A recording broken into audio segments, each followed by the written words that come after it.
The question is that a respectful address be presented to His Excellency the Governor-General in reply to His Excellency's speech.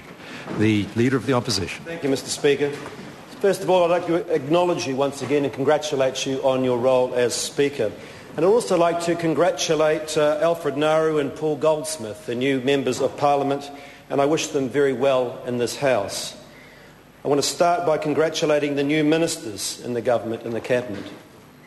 And I want to acknowledge the work of the Canterbury MPs, of course my Labour colleagues included, whose efforts in adversity have made us proud. The devastation in Christchurch demands of this House a realisation that as New Zealanders we have far more to unite us than divide us. We will of course keep a vigilant eye on things happening in Canterbury, and we would never wish for anything more or any greater success than the government would like to have in its work there. Just over 3 weeks ago, Mr. Speaker, the National Government and the Labour opposition put our ideas in front of the people of New Zealand, and our side didn't win. And therefore, Labour will be different in the coming 3 years.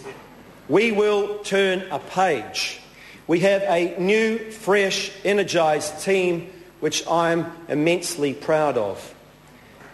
But it's a bigger change than these fresh faces before us. Labour will listen, we will learn, and we will act. That much I can promise you. I acknowledge that we must earn the right to lead this country in government in 2014.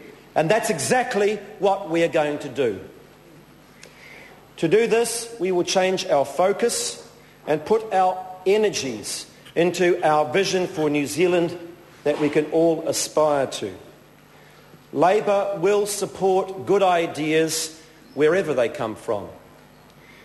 We will not, however, shirk from doing our job of scrutinising this government and holding it to account. We will stand up and fight for whatever we think is wrong and wherever we think our values are being threatened.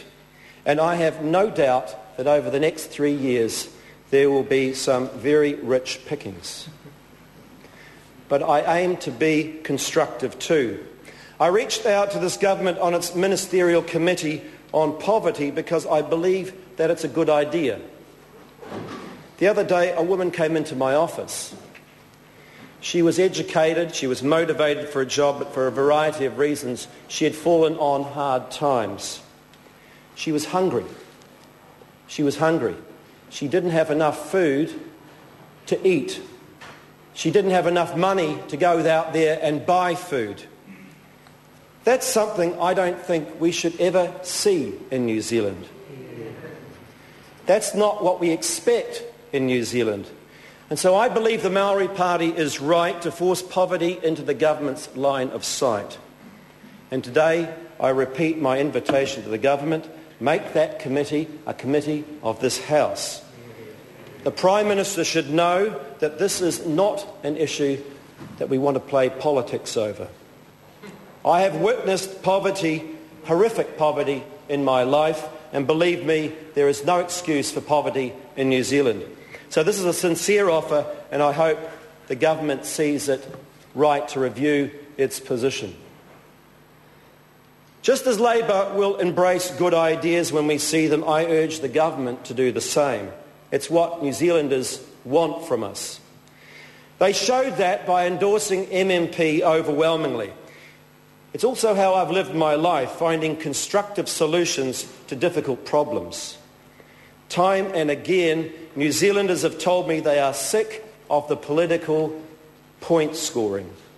New Zealanders want us to get on with the real problems that they face, recovering from a financial crisis and the impact on our people and most particularly on our businesses.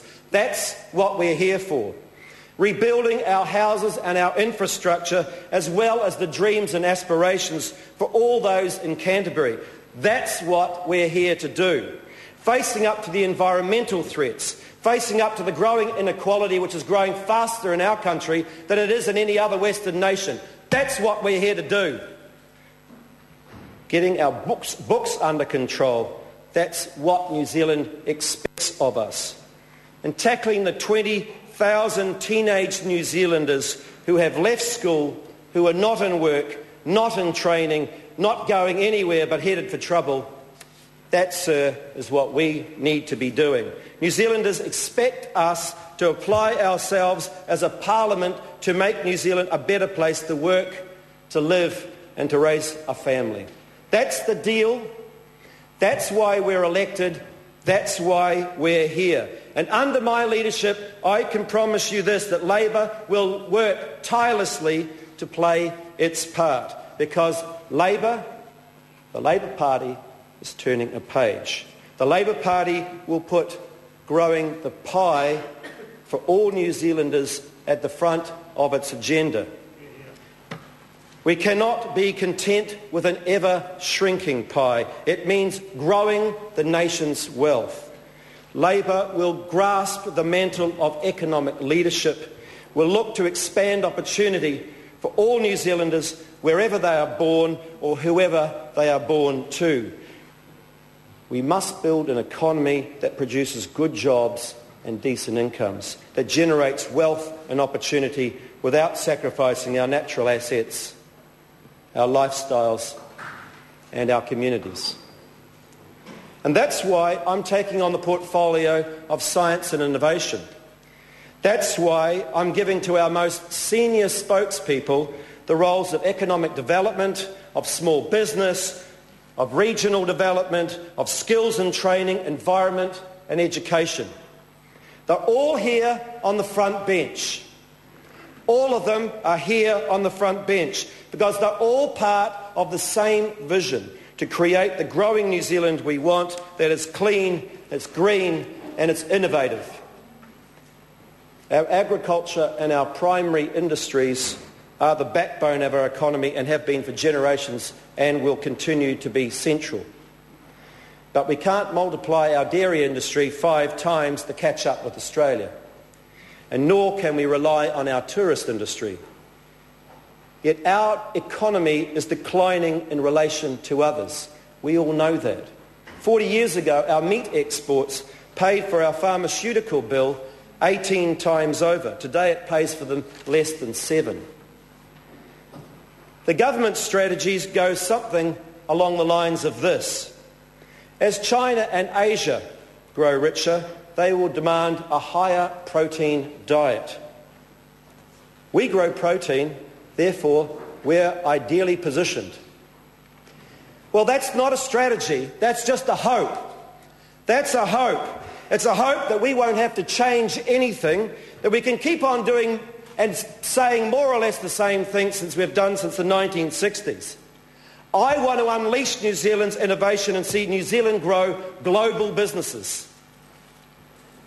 A couple of years ago, I bumped into a guy called Sean Simpson, a person who was in my own electorate, who founded the company called Lanzatech. It had developed, he said, some pretty clever technology for turning steel mill smokestacks into liquid fuel. He said its potential was huge. This technology, if China just converts half of its steel mills to use Sean's technology, it will generate 20% of China's liquid fuel needs. That means billions of dollars for New Zealand. Billions.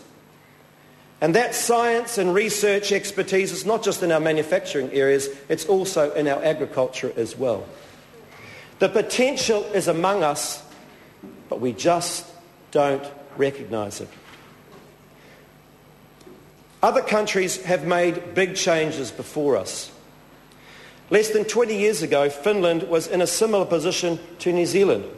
It's a narrowly based economy, high unemployment, a tanking stock market, and its economic future was looking pretty dire. They elected a new Prime Minister who told them only the Finnish people could fix their own problems. Only their own brains and talents were going to be able to take them forward. And from there they started setting out a pattern of change. They took bold decisions. They created global, world-beating businesses through their own innovation and talent, and today they sit at the top or near the top of the OECD. No prizes for guessing where we are and where we're headed. But the most important change they made was their attitude. New Zealand faces a more glacial decline than Finland did, but a decline nevertheless. And if they can change it, so can we. So the reason I profoundly disagree with this government's direction is that it's just drifting along. It's not about creating the clean, green, clever New Zealand I'm talking about. There's no good ideas out there. There's no plan for New Zealand. People have become so disillusioned, Mr. Speaker, that as a result they're leaving New Zealand in record numbers.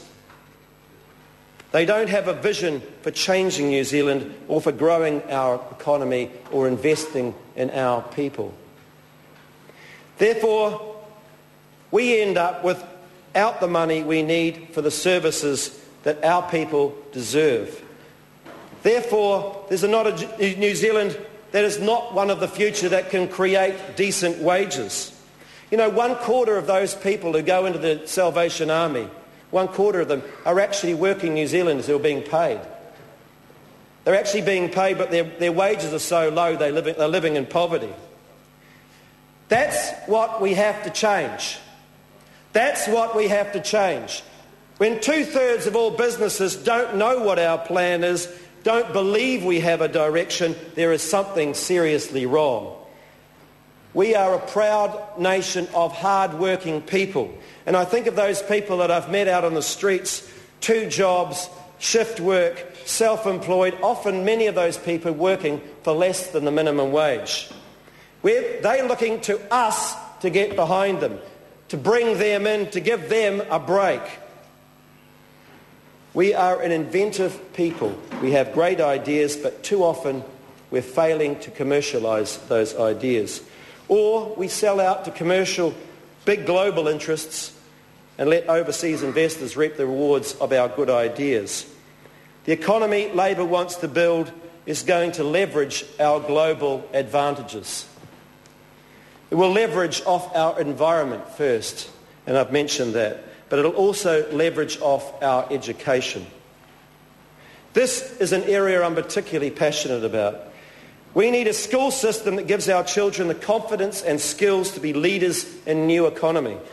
It's too easy for a school leaver to drift out of school and get lost, but we need them. The pathway between school and tertiary education is broken for too many of our young people, and they are falling through the cracks.